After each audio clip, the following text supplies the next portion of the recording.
Hello there. I am currently driving Highway 50 through Nevada. It is the loneliest road in America. So this morning I left my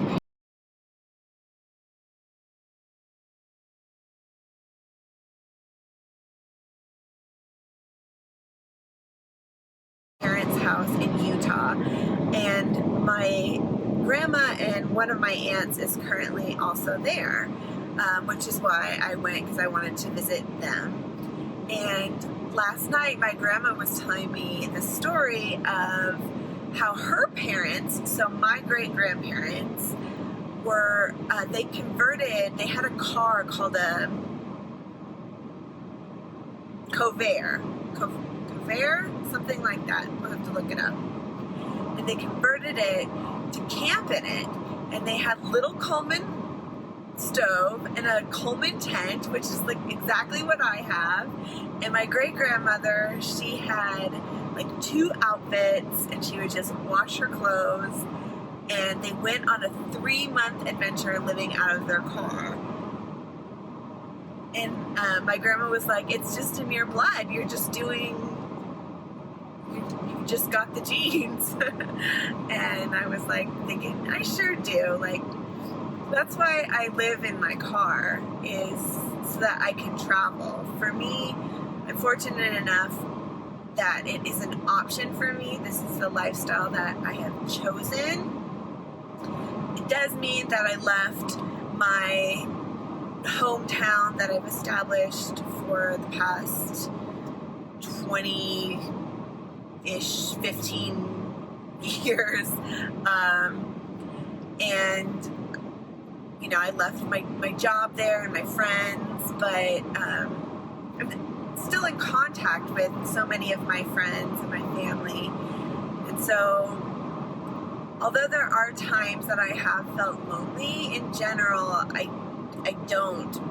And I also feel really lucky because I get to experience the richness of the world that comes through travel. My grandma was also telling me that, so her parents immigrated to the United States from Mexico, and when they lived in Mexico, my great-grandfather was a pilot, and they would travel mostly by airplane. They would fly to their different destinations. And when I graduated college, my great-grandfather was really proud of that. And when I graduated, he was still living, and I actually became a flight attendant for a major U.S. airline, and I was domestic and international flight attendant. And he was so proud of me for that, because he was like, my grandma was telling me, he said, she's gonna see the world. And I did, kind of. I traveled a lot. And that's really some of the first time that I started to travel alone in my life. And I was in my early 20s, and sometimes, I mean, I would work with a crew, but because I was a new flight attendant, I was basically like, I worked as a substitute. So when somebody didn't make it to their shift, or there were irregular operations and they needed to replace a crew or a crew member, that's where I got called to come in and work a trip. So I just never knew where I was going to end up. My suitcase was always packed for Florida or Alaska. Like, I just didn't know where I was going to be going. And I got the opportunity to travel to some amazing places. Like, if somebody ever asks me what the most exotic place I've ever been hiking is, I say, well, it was the Great Wall of China. I went on a trip. I was in Beijing for 52 hours. I got in a cab, or like, it was a private driver, and he told me that if we got into a car accident, I needed to get out and run because we would be arrested. And I laughed a little bit because I didn't know if he was like joking, or like, it kind of made me nervous that he might be serious. And he said, I'm not joking, don't laugh. If we get in a car accident, get out and run. So I just have that spirit in me where I I haven't been afraid to do things on my own. I'm an independent person, and travel just naturally seems like something that I'm okay with doing by myself. It's not that I don't like traveling with other people, I absolutely do. And even after I've been someplace one time, like, it's so fun for me to go somewhere with someone who's experiencing it for the first time, especially if I've helped like build or curate the trip, which that leads into like why I think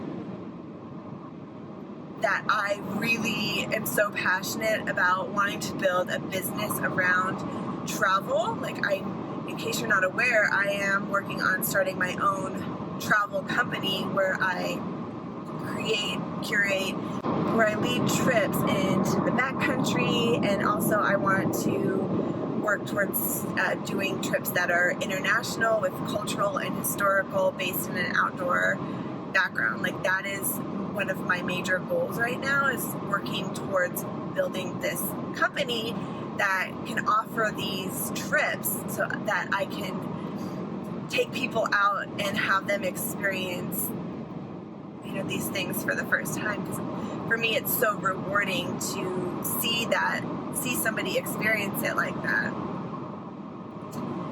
So, yes, I'm alone. Sometimes I get lonely. It's less and less. Last year it was different. It was harder for me, and I made myself face the challenge of taking things on alone, because I had also just gotten out of a relationship that was like 14 years. I had basically never been an adult without being in that relationship, and it was a huge transition for me to be able to have the courage and confidence to face things alone, to figure out problems without a life partner. And so that, of course, came with its own set of challenges.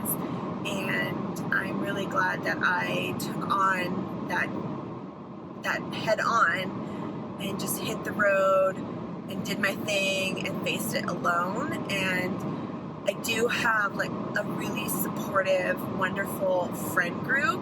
I have, probably a handful of really close friends that I know that I can always call if something comes up. I also have incredible family, and so I'm really lucky in that respect. And I also put in the work of trying to make sure that I do a good job of staying in contact with everyone as life gets busy, and so I set aside time to correspond and catch up and just try to be there remotely for my people too, So right now my travel journey looks like me living out of my car, not because I think it's a long-term solution. I get a lot of questions and comments about why I don't have a better rig, why I, live in the Subaru Forester when there's this opinion and that opinion that a van or a tow behind or all these other options would be better. One, this is paid for, so it's economical. Also, I am comfortable in it. Believe it or not, I feel comfortable enough, and I have enough space for everything I need. And it's funny because as my grandma was talking to me and telling me that her mom had like 2 outfits that she would wash and rewear as she was traveling, and even when she lived in her home in Los Angeles, she had a very minimal wardrobe. And something that I have been working towards since hitting the road again is really just monitoring like what it is that I'm using and having an idea of things that I can get rid of so that I can be more minimal. Because right now I'm living out of my car, but I wouldn't be opposed to a future where I live out of a backpack, whether that's on a long distance hiking trail or internationally as I travel the world and I just have some luggage with me. So just consolidating my belongings and figuring out what is most essential for me.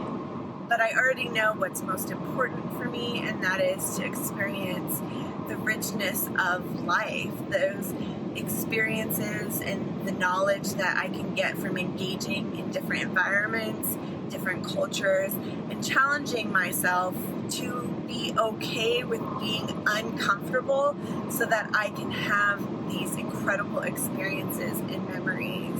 Potentially there's time later in my life where comfort will be of a greater priority to me. That will be something that I want to seek out. All those creature comforts and things like that. But right now I'm absolutely fine with giving it up. I actually feel really, really at peace and really, really happy. I sometimes have concerns about the future. Of course, I want to be able to continue to live this kind of lifestyle, and when I feel like things are not trending in that direction, I have nerves about it, which I think it's totally normal, and I just try to remind myself that the future is always uncertain, even when it looks absolutely certain. And take things as they come.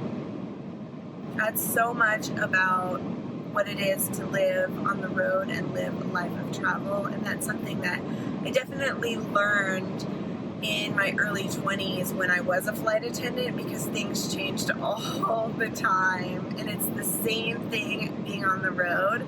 It's like you just see what's coming up and you respond to that, and sometimes that changes and your response changes, and it's just like riding the waves. You just ride the waves as they come, and you try to head in one general direction with your primary goals, but for immediate things you just have to kind of ride the waves.